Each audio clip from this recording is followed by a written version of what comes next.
Para dokter di rumah sakit langsung geger begitu mengetahui ibunya Jinwoo sudah bangun dari tidurnya. Karena ini adalah kejadian langka, seorang dokter senior tidak mengizinkan pasiennya itu untuk pulang begitu saja. Namun begitu disebutkan kalau walinya adalah Hunter Rank S Sung Jinwoo, si dokter senior langsung membolehkannya. Nah, karena kini ibunya sudah kembali sadar, Jinwoo merasa seperti semua tugasnya sudah selesai, sehingga dia ingin beristirahat sejenak. Tapi begitu dia menyalakan kembali handphonenya, tiba-tiba sebuah panggilan masuk dari Pak Go yang ingin mengajaknya untuk berbincang serius. Ternyata Pak Go ingin mengajak Jinwoo untuk ikut dalam penyerbuan ke Pulau Jeju yang akan dilakukan 4 hari lagi. Biasanya Jinwoo pasti akan langsung bilang iya, tapi kali ini entah kenapa dia merasa ogah-ogahan. Namun saat akan menolak ajakan Pak Go, Jinwoo merasakan energi sihir yang sangat kuat. Pak Go yang tahu kalau Jinwoo pasti penasaran kemudian memberitahunya kalau para Hunter Rank S Korea sedang berlatih bersama dengan Ryuji Goto dan Hunter Rank S lainnya dari Jepang di gedung pusat pelatihan. Di pusat pelatihan, Pak Baik terlihat sedang melakukan sparring melawan seorang hunter berseragam taekwondo yang dia panggil sebagai Master Ma. Saat Jinwoo dan Pak Go datang, posisi Pak Baik terlihat sedikit terdesak. Namun Choi Jong Il yang tiba-tiba muncul di belakang mereka mengatakan jika Pak Baik menggunakan kekuatan penuhnya, Master Ma mungkin tidak akan punya kesempatan untuk menang. Master Ma yang sedang mereka bicarakan itu adalah Ma Dong-wook, ketua dari Serikat Hunter Fame yang merupakan satu dari 5 serikat hunter terkuat di Korea yang beroperasi di wilayah Honam. Menurut penjelasan Pak Choi, Pak Baik mungkin tidak ingin memperlihatkan kekuatan aslinya saat banyak orang sedang menontonnya, karena konon dia punya kemampuan untuk bertransformasi menjadi seekor monster. Pak Choi kemudian memperkenalkan para hunter dari Jepang yang terlihat sedang berkumpul di sisi pinggir arena, dan berikut adalah nama-nama hunter yang S dari Jepang tersebut: Ippai Izawa, Mari Ishida,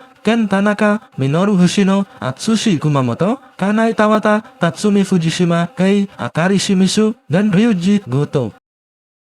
Karena bisa menyembunyikan hawa keberadaannya, Ryuji Goto jadi begitu yakin kalau Jinwoo pasti adalah hunter tipe assassin yang sangat berbakat. Namun Hanekawa bilang sudah dikonfirmasi kalau Jinwoo adalah hunter tipe mage. Di sisi lain, Lim Taegyu, ketua serikat Vien atau Reaper yang sedang bersama dengan Hunter Cha, terlihat masih kesal dengan Jinwoo gara-gara masalah Lee Min Sung. Sementara Kei yang mendapati Hunter Cha juga punya hidung yang sangat sensitif seperti dirinya, ingin mengajaknya ngobrol, tapi bingung karena tidak bisa berbahasa Korea. Nah, melihat Pak Baik dan Hunter Ma melakukan sparring, Hanekawa bilang kalau kekuatan Hunter Rank S Korea kelihatannya hanya standar saja. Tapi Ryuji Goto tidak sependapat karena menurut pengamatannya, Cha Hae-in dan Go Gun-hye berada di level yang berbeda. Di saat itulah ketua serikat Nike yang bernama Park Jong-so yang sedikit bisa berbahasa Jepang merasa tersinggung dengan perkataannya Hanekawa. Karena sama-sama keras kepala, akhirnya Hanekawa menantang Jong-so untuk duel sebagai sesama Hunter Rank A. Jong-so setuju, tetapi dengan syarat siapapun yang berhasil memegang pergelangan tangan lawannya duluan dialah pemenangnya. Pertarungan antara Park Jong-so versus Hanekawa berlangsung cukup seru. Satu tendangan dari Park Jong-so akhirnya berhasil mengenai pergelangan tangan Hanekawa. Namun momen kerennya itu segera berubah menjadi memalukan karena celananya Park Jong-so robek di bagian selangkangannya. Memanfaatkan momen tersebut, Hanekawa mencoba menyerangnya. Tetapi kali ini Park Jong-so bisa menangkap tangannya dengan mudah. Park Jong-so bilang pertarungan antar hunter di Korea itu sudah biasa. Sehingga untuk seorang hunter yang hanya pernah melawan monster seperti Hanekawa, jelas kalah pengalaman darinya. Melihat pertarungan antara Hanekawa dan Park Jong-so yang terlihat lumayan seru, Ryuji Goto kemudian punya ide untuk melakukan sparring antar hunter Rank S Jepang versus Korea. Pak Go yang sudah turun ke lapangan bersama dengan Jinwoo kemudian usul agar hunter tipe mage dan tipe healer untuk tidak diikutkan. Sementara Pak Baik ingin agar pertarungannya bukan one on one, melainkan tim versus tim, serta menyentuh pinggang, punggung atau menjatuhkan lawan juga dianggap sebagai kemenangan. Baik Yeonho, Ma Dong-wook, Lim Taegyu dan Cha Hae-in kemudian maju sebagai perwakilan dari Korea. Pertarungan antara Hunter Rank S dari Korea versus Hunter Rank S dari Jepang akhirnya dimulai. Ma Dong-wook langsung disambut penuh semangat oleh Kenzo Tanaka yang setipe dengannya. Sementara Lim Taegyu langsung diserang oleh Minoru Hoshino yang sepertinya sangat pede dengan kecepatannya. Taegyu yang seorang ranger langsung mundur menjaga jarak dan melepaskan magic arrow-nya untuk tidak hanya menyerang Hoshino, tetapi juga menyerang anggota tim Jepang yang lain. Setelahnya giliran Baek Yeonho yang menghadapi Atsushi Kumamoto. Siapa sangka Atsushi nyaris menjatuhkan Pak Baek hanya dengan satu serangan cepatnya. Namun entah apa yang terjadi, dia justru menjauh dari Pak Baek. Karena pergerakan anehnya itu, Pak Baek menduga Atsushi adalah tipikal hunter yang tidak suka bertarung, mirip seperti Min Byung-gu. Kesal merasa dirinya hanya dijadikan alat oleh Ryuji Goto untuk menguji kemampuan juniornya, Pak Baek memutuskan untuk menambah sedikit kekuatan transformasi hewan buasnya. Tapi Atsushi yang terlihat ketakutan masih bisa menghindari setiap serangannya. Di momen yang sama, Ma Dong-wook ternyata sudah berhasil dibanting oleh Kenzo Tanaka. Selain Ma Ma Dong-wook, Lin Tae-gyu juga ternyata sudah dikalahkan oleh Hoshino. Setelah dua hunter Korea kalah, ketiga hunter cowok Jepang bersiap mengeroyok Baek Hyun-ho. Di waktu yang sama, Cha Hae-in terlihat masih unggul dari Kanai Tawata. Pergerakannya yang sangat cepat dan unpredictable membuat Tawata akhirnya mengaku kalah setelah punggungnya berhasil ditepuk oleh Hae-in. Nah, di saat Hae-in ingin membantu Baek Hyun-ho, dia menyadari ada Atsushi yang bersiap menyerangnya dari belakang. Tanpa sengaja dia memukul Atsushi hingga membuat hidung Atsushi kocrot. Tapi bukannya mengaku kalah, hunter yang ternyata juga baru mengalami reawakening itu justru terlihat sangat marah. Menurut teman-temannya, sekali Atsushi dibikin marah, hunter yang konon pernah menyelesaikan dungeon rank B sendirian itu akan seperti kehilangan akal sehatnya. Dan benar, tanpa pikir panjang, dia langsung menyerang Cha Hae-in dengan niat membunuh yang sangat intens. Untungnya di momen yang tepat, Jinwoo langsung turun tangan membantu Hae-in. Lalu begitu melihat cara Jinwoo menghentikan Atsushi, Goto Ryuji yang tidak percaya kalau Jinwoo adalah hunter tipe mage langsung tertantang untuk mengujinya.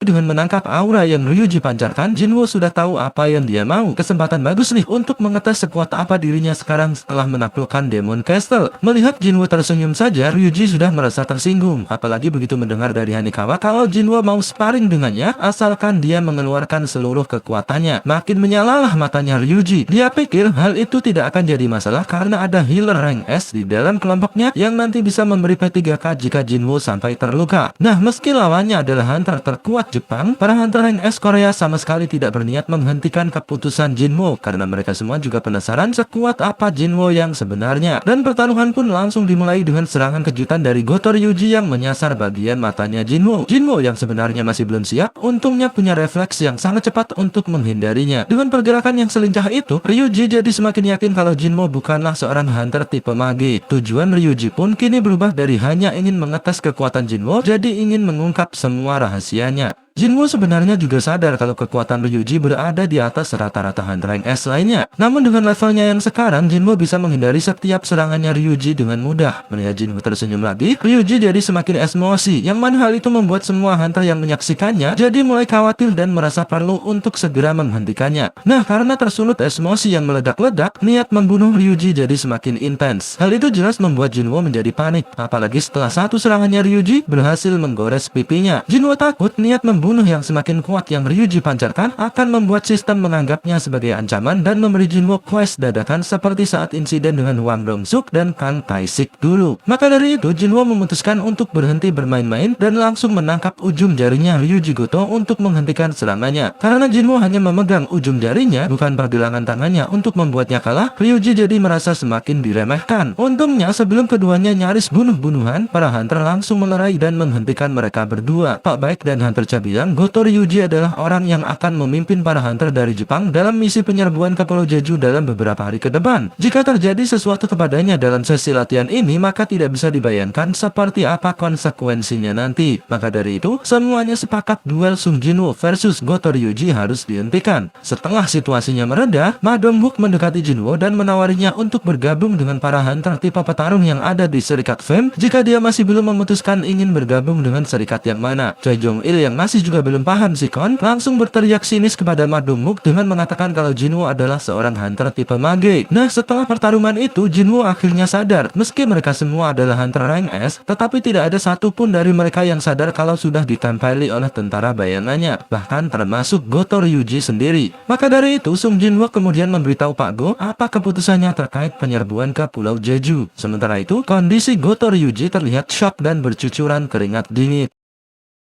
Karena sudah menyerah untuk merekrut Jinwoo, Pak Baek berencana untuk mempererat silaturahmi dengannya. Namun alangkah terkejutnya dia begitu melihat Sung Jinwoo tidak ada di dalam daftar hunter yang akan ikut dalam misi penyerbuan ke Pulau Jeju. Di waktu yang sama, Goto Ryuji terlihat sedang teleponan dengan wakil ketua serikat Draw Sword yang ditinggal di Jepang untuk memberitahunya kalau di Korea ternyata ada hunter yang sangat kuat. Dan keduanya juga langsung shock begitu mengetahui tidak ada nama Sung Jinwoo dalam list hunter yang Pak Go kirimkan. Hunter rank S Korea yang telah dikonfirmasi akan ikut dalam misi penyerbuan ke Pulau Jeju hanyalah Choi Jong-in, Ma Dong-wook, Baek Hyun-ho, Cha Hae-in, Lin Tae-gyu, dan Min Byung-gu. Sementara itu di Pulau Jejunya sendiri, para monster semut mulai memakan sesama mereka sendiri karena kurangnya sumber daya makanan. Untuk itu, sang ratu semut ingin melahirkan seekor monster semut terkuat guna memimpin pasukannya keluar dari Pulau Jeju. Demi mewujudkan menunjukkan ambisinya itu, sang ratu mengorbankan semut-semut yang lain untuk dimakan oleh monster semut bersayapnya yang baru menetas itu. Jinwo, Jin-ah, dan ibunya akhirnya pulang ke apartemen mereka lagi karena Jin-ah ternyata malas bersih-bersih rumah saat Jinwo sibuk di Demon Castle. Kondisi apartemen mereka tampak seperti kapal pecah. Di saat mereka sedang bersih-bersih inilah akhirnya diketahui alasan Jinwo tetap tinggal di apartemen lamanya meski kini uangnya sudah banyak adalah karena ibunya masih terus menunggu kepulangan ayahnya Jinwo. Dan alasan Jinwo tidak ikut dalam misi penyerbuan ke Pulau Jeju adalah karena menurutnya ibunya jauh lebih membutuhkannya ketimbang misi tersebut. Di waktu yang sama, mereka yang akan melakukan penyerbuan terlihat sedang membahas tentang evolusi para monster semut. Dari yang semula hanya seekor monster semut, kini sudah berubah menjadi monster semut bersayap semi-humanoid. Nah, gara-gara tidak ikut dalam misi ke Pulau Jeju, nama Jinwo pun jadi bahan olok-olokan para netizen. Meski Jinwo terkesan bodoh amat dengan komentar mereka, tetapi dia justru khawatir komentar buruk itu akan lebih berpengaruh terhadap Jin-ah. Saat itulah Jinho tiba-tiba menelponnya dan mengajaknya ketemuan untuk melihat-lihat gedung yang akan mereka jadikan sebagai markas serikat.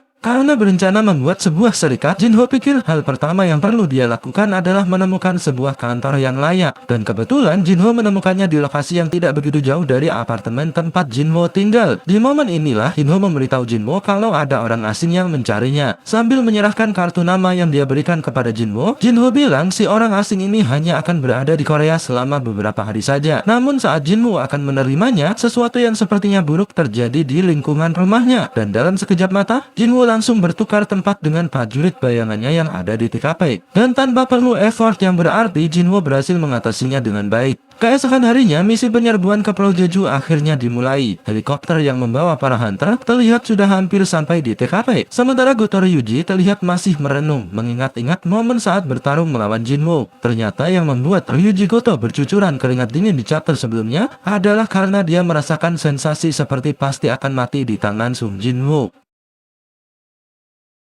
Kapal-kapal tempur dari berbagai negara yang berbatasan laut dengan Korea telah dikerahkan untuk mengantisipasi kejadian yang tidak terduga dari penyerbuan ke Pulau Jeju. Di samping itu, para hunter dari berbagai serikat yang direquest oleh asosiasi juga sudah mempersiapkan diri dan bergerak ke wilayah selatan Korea. Tujuannya hanya satu, jika misi penyerbuan sukses, mereka tidak ingin membiarkan satu semut pun berhasil lolos dan bikin masalah di pulau utama Korea. Setiap tim pasukan yang berjaga terdiri dari seorang hunter rank B yang memimpin 3 hunter rank C dan 10 hunter rank D. Bahkan ada beberapa hunter yang sebenarnya sudah pensiun serta mereka yang sudah awaken tetapi memilih untuk tidak menjadi hunter juga ikut dalam misi tersebut. Total secara keseluruhannya ada 5.000 orang. Itu adalah 1/10 dari semua orang yang sudah awaken di Korea. Nah, ternyata penyerbuan ke Pulau Jeju kali ini akan disiarkan di TV secara live dari lokasi kejadian, di mana seorang kameramen telah ditugaskan oleh Asosiasi Hunter Pusat untuk bergabung dengan para hunter rank S Korea di dalam helikopter yang sedang menuju ke TKP. Di dalam helikopter, seorang kameramen spesialis dalam dokumentasi hunter mengatakan ada jeda sekitar 10 detik dari pengambilan gambar sampai disiarkan di TV. Jika ada yang perlu disensor, tim editing bisa memotongnya dalam masa delay tersebut. Pak Baik jelas tidak paham dengan keputusan Pak Go mengirim kameramen bersama mereka karena itu adalah misi yang sangat berbahaya. Tapi si kameramen kemudian bilang, meski dirinya hanya seorang kameramen, tetapi sebenarnya dia juga punya lisensi sebagai seorang hunter rank A. Dari sinilah akhirnya diketahui kalau ternyata tidak semua orang yang mengalami awakening memilih profesi sebagai seorang hunter. Nah, meski sudah beberapa kali mendokumentasikan misi berbahaya di dalam dungeon, tetapi si kameramen mengaku misi kali ini tekanannya sangat jauh berbeda. Untuk menenangkan si kameramen yang gemetaran, Hunter Ma kemudian bilang alasan Pak Go mengirimnya ke dalam misi ini tentu karena beliau sangat yakin misi kali ini pasti akan berjalan lancar. Meski Hunter Ma terlihat sangat optimis, tetapi Pak Baik justru berpikir sebaliknya karena jika misi kali ini gagal lagi, bisa sekaligus menjadi akhir dari Korea itu sendiri. Pak Baik cukup kaget pensiunan Hunter Min Byung-gu ternyata ikut juga di dalam misi, padahal sebelumnya dia bilang tidak mau ikut. Namun dengan santainya Hunter Min bilang kalau dia tidak ikut dalam misi, bisa-bisa Pak Baik bakalan jadi yang pertama mati. Di tempat lain, Gotoro Yuji dan para Hunter rank S dari Jepang yang terbagi menjadi 4 tim sudah mulai beraksi di daratan Pulau Jeju. Karena terangsang oleh ledakan mana mereka, para semut langsung berterbangan menuju ke sumbernya. Beberapa semut yang nyasar ke arah helikopter kemudian dibakar habis oleh Choi Jong-in. Menurut Hunter Choi, setiap monster semut mungkin kini telah berevolusi menjadi sekuat hunter rank A. Setelahnya, Hunter Choi meluncur terjun dari helikopter dan begitu sampai di daratan dia langsung membakar habis setiap semut yang ada di sekitarnya. Nah, oleh karena para hunter dari Jepang hanya bisa mengalihkan perhatian para semut sekitar 1 jam saja, mereka harus bisa menghabisi sang ratu dalam rentan waktu tersebut. Para hunter rank S plus 1 kameramennya kemudian terjun dari helikopter dan siap untuk menjalankan misi. Begitu para semut terpancing, gelombang pengganggu juga langsung diaktifkan dari kapal induk Jepang, sehingga selama 1 jam ke depan mereka seharusnya tidak bisa mendengar sinyal SOS dari Sang Ratu. Di waktu yang sama, tim hunter dari Jepang terlihat masih belum mendapatkan masalah, bahkan mereka masih bisa berseloroh kalau semua semut mungkin akan habis di tangan mereka, bahkan sebelum para hunter dari Korea berhasil menghabisi ratunya. Para hunter dari Korea sendiri terlihat sudah berhasil masuk ke dalam sarang, dan Choi Jong-in sudah selesai memasang jaring api di bagian atap sebagai penghalang agar para semut yang setara hunter rank B ke bawah tidak bisa masuk. Lalu dengan menggunakan teknik bola apinya, hunter Choi akhirnya berhasil menemukan lorong yang menuju ke sarang Sang Ratu. Di tempat lain, Jinwoo terlihat baru selesai menjalankan quest harian. Dia terlihat kaget mendapati taman yang biasanya ramai dikunjungi orang terlihat sepi seperti kuburan. Namun Jinwoo merasa tidak perlu ikutan menonton aksi para hunter dari TV, karena menurutnya dengan kekuatan mereka saat ini, seharusnya penyerbuannya bisa berjalan dengan sukses meski dirinya tidak ikut.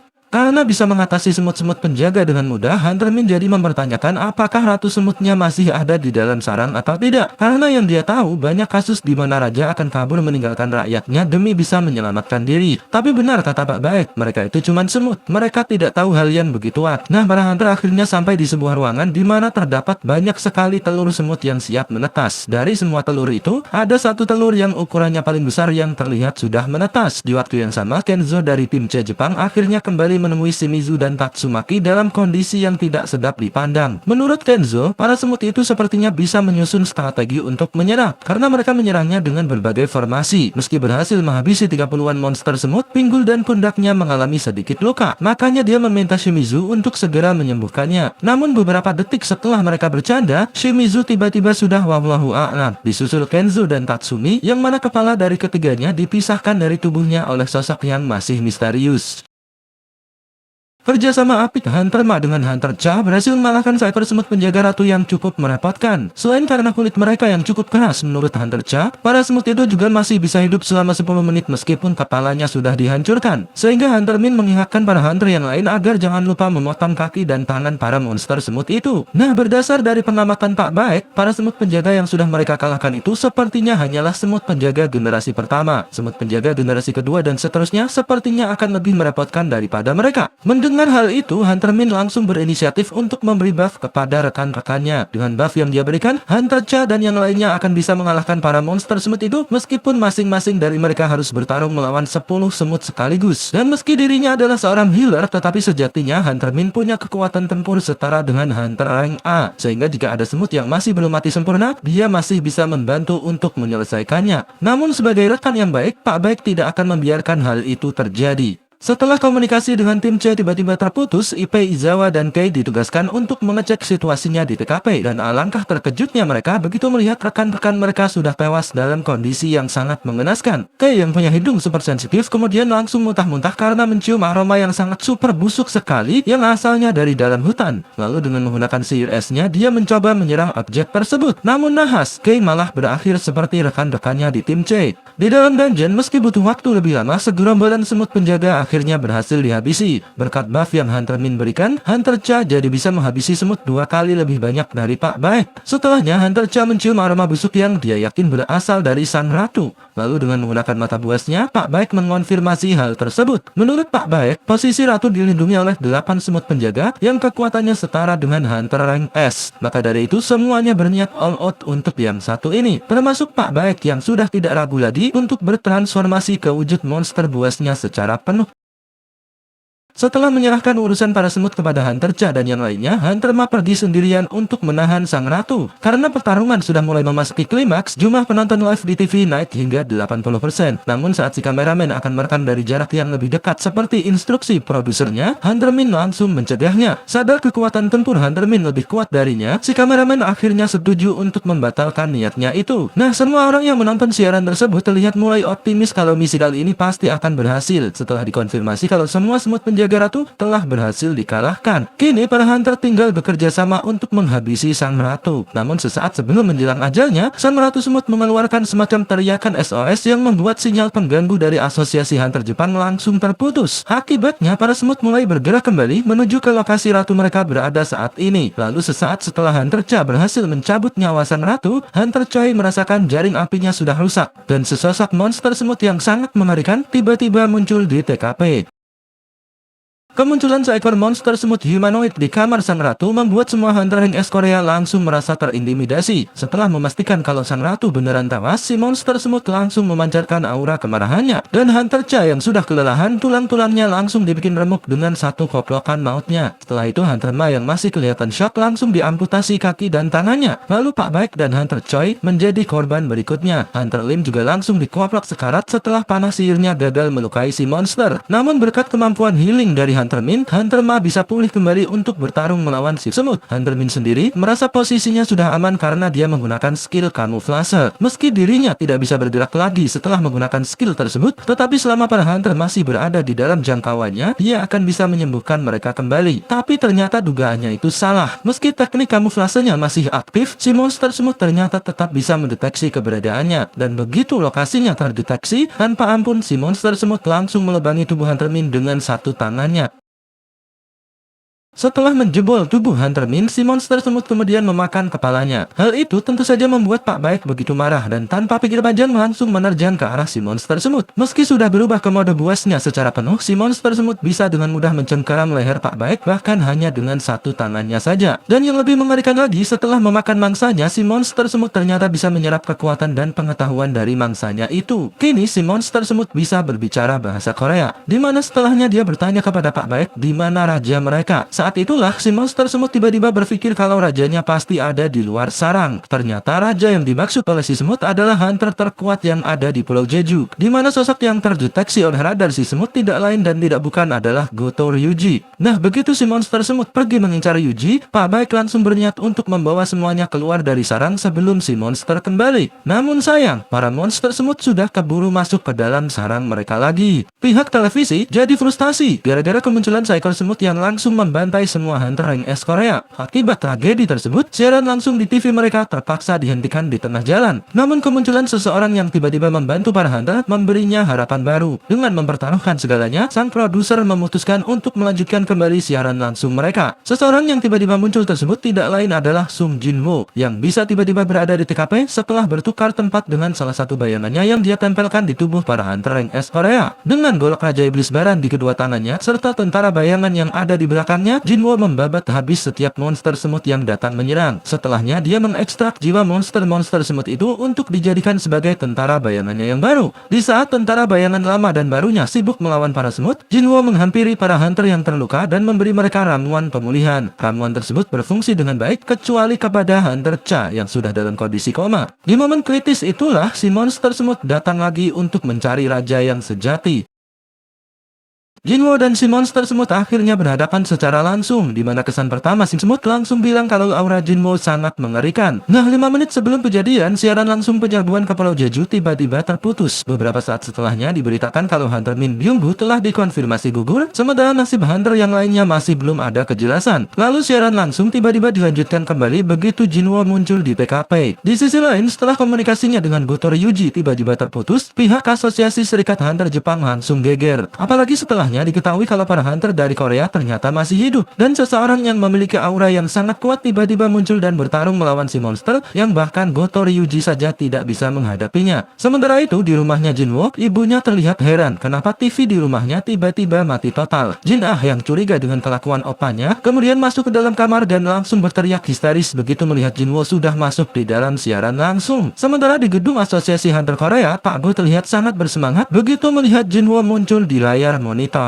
Dalam jarak yang sangat dekat, si monster semut melayangkan satu serangan langsung ke arah Jinwoo. Karena dirasa serangannya tepat sasaran, si monster semut sempat menganggap Jinwoo sama lemahnya dengan Goto Ryuji. Namun mata si semut langsung melotot begitu melihat Jinwoo masih belum bergeser dari posisinya. Jinwoo sendiri setelah menudahkan sedikit darah dari mulutnya, langsung menggunakan Dominator Touch untuk memaksa si monster semut berlutut di depannya, lalu memaploknya dengan bogu mentah super jumbo yang membuat si monster semut langsung terlempar sampai RW sebelah. Si kameramen dan para hunter yang lain jelas langsung cengah melihatnya. Sementara Hunter Ma kembali mempertanyakan apakah Jinwoo beneran seorang hunter tipe mage atau bukan kepada Pak Choi dan Pak Baek, yang tentu saja juga bingung harus menjawab apa. Setelahnya adu koplok antara Sung Jinwoo versus si monster semut berlangsung dengan intensitas yang sangat tinggi yang membuat si kameramen nyaris pingsan hanya karena terpapar ledakan energi sihir yang keduanya pancarkan. Dalam adu koplok itu sendiri, si monster semut yang mengalami retak di salah satu bagian kulitnya kelihatannya mulai terintimidasi dengan kekuatannya Jinwoo. Sadar serangan Jinwo bisa membuat kulit luarnya retak, si semut mencoba strategi lain dengan menyerangnya menggunakan racun mematikan. Sempat merasa jumawa karena serangan racunnya berhasil mengenai tubuh Jinwo, si semut langsung shock begitu mendapati tubuh Jinwo bisa menetralisir racun tersebut dengan cepat. Nah, dengan status persepsinya yang sudah meningkat, Jinwo bisa merasakan kegelisahan yang dirasakan oleh si semut. Tapi Jinwo harus secepat mungkin menghabisinya agar bisa segera menolong Hunter Cha. Oleh karena terus dikuak-kuak sana sini, si semut ganti strategi lagi. Kali ini dia akan memaksimalkan kecepatannya yang dia rasa lebih unggul. Tapi lagi-lagi Jinwo bisa menandinginya. Kali ini dengan pedang iblis baran di kedua tangannya, Jinwo terus menekan si semut yang menurutnya kekuatannya mungkin setara dengan demon monarch baran atau mungkin malah lebih kuat. Saat itulah Jinwo baru sadar kalau skill critical hitnya sudah naik level menjadi critical chain. Dengan skill barunya itu, Jinwo benar-benar membuat si semut tidak berkutik. Karena sudah kepepet, si semut kemudian memanggil bala bantuan untuk mengeroyok Jinwo. Tapi Jinwo juga punya tentara bayangan yang siap untuk menghadapinya.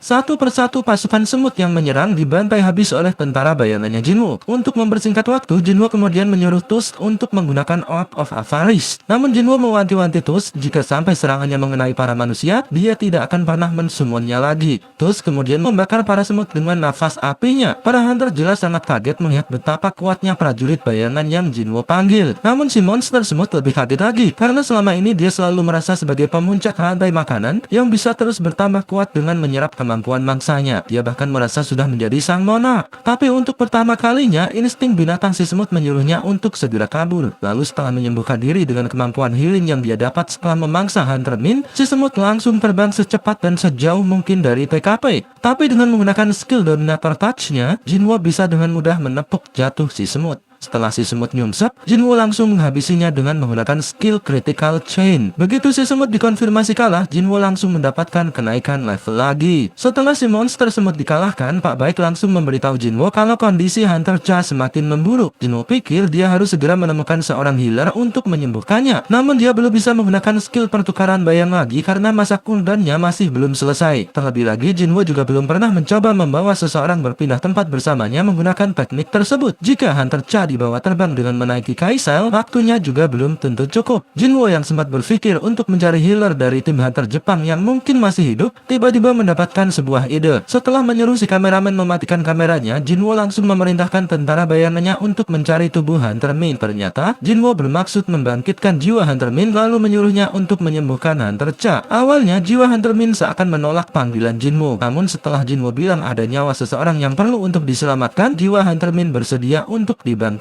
Pak Baik awalnya terlihat sangat marah, namun matanya langsung terbelalak begitu sadar kalau kekuatan asli Sung Jinwo adalah kekuatan atas hak orang mati.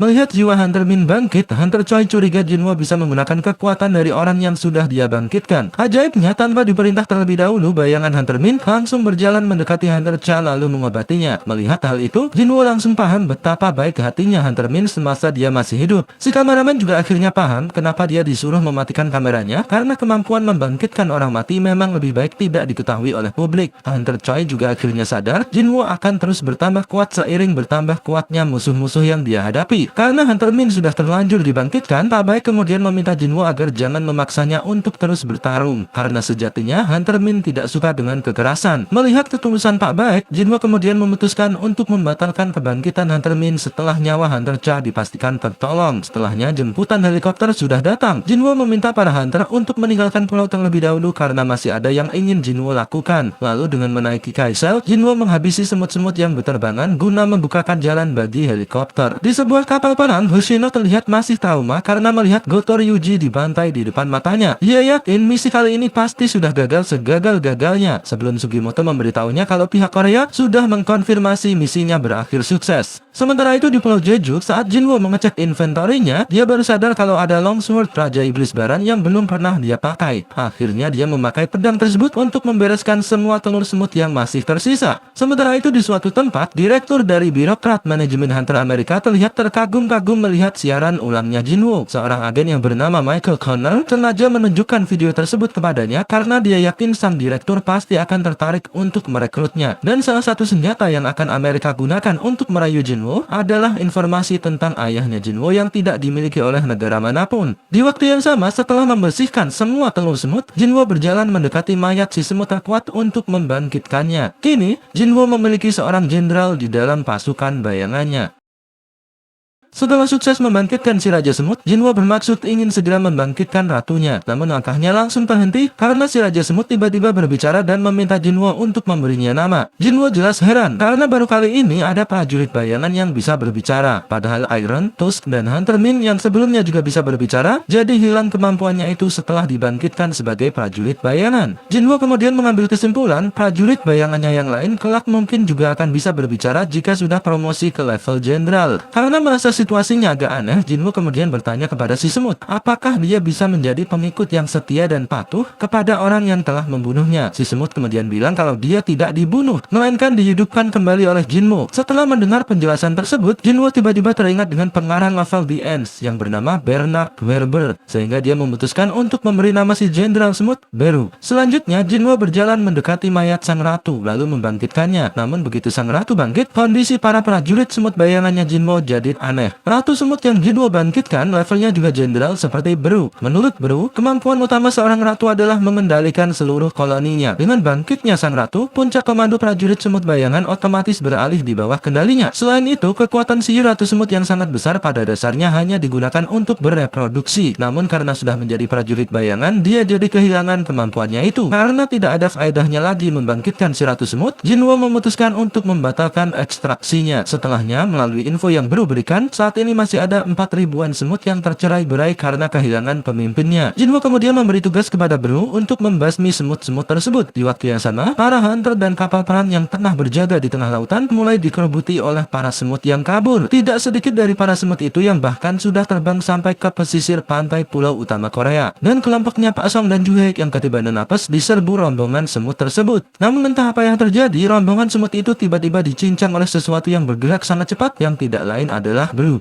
Butuh waktu 2 hari untuk membasmi semua semut yang kabur dari Pulau Jeju yang bahkan sudah ada yang terbang sampai ke daratan utama Cina. Di momen inilah kita bisa melihat sekilas aksi dari sang hunter terkuat Cina, Liu Zigang, yang bisa dengan mudah menghabisi segerombolan semut terbang yang tersaji di depannya. Sementara itu di Amerika, seorang asisten yang cantik banget memberitahu atasannya kalau kakaknya Huang Dongsu kemungkinan dihabisi oleh Jinwo, sehingga alasan Dongsu mengincar Jinwo adalah murni karena dia ingin balas dendam. Ternyata si asisten cantik itu bernama Laura. Dan orang yang sedang berbicara dengannya adalah Thomas Andre, ketua Serikat Scavenger yang merupakan hunter level nasional dari Amerika Serikat. Thomas Andre bilang, Huang Dongsu adalah milik Serikat Scavenger dan Serikat Scavenger adalah miliknya. Jadi dia tidak akan memaafkan siapapun yang berani mengusiknya. Malam ketiga di Pulau Jeju, pihak militer dan anggota Serikat Naik berjaga di sana sekalian mengumpulkan batu-batu sihir. Setelah bertemu dengan seekor semut yang masih hidup di dalam sarang, kelompok ini dibuat syok karena bertemu dengan seseorang yang terlihat sangat mencurigakan. Sosok yang tiba-tiba muncul di dalam sarang semut, penampilannya memang terlihat seperti manusia yang berbadan sangat besar dan kekar. Namun begitu dia berbicara dengan bahasa yang aneh, para hunter dan tentara langsung curiga kalau sosok tersebut sebenarnya adalah monster. Tapi mereka semua tidak bisa berbuat apa-apa karena seseorang tiba-tiba muncul dan membuat mereka semua tertidur dengan satu jentikan jarinya. Dua sosok misterius itu kemudian terlihat membahas tentang insiden yang terjadi di Pulau Jeju yang menurut mereka melibatkan suatu entitas yang entah kenapa memihak para manusia. Keduanya juga membahas tentang sosok lain yang beberapa waktu sebelumnya juga datang ke TKP dan mereka sepertinya sedang memburu sosok tersebut. Setelah percakapan yang sangat membingungkan itu, si pria tua yang penampilannya seperti seorang hyaki pergi meninggalkan TKP terlebih dahulu melalui sebuah portal yang dia ciptakan sendiri. Lalu karena merasa omongannya si Pak Tua hyaki ada benarnya juga, si pria berbadan besar kemudian membuka portalnya sendiri lalu pergi meninggalkan TKP untuk menghindari terjadinya keributan yang tidak diperlukan.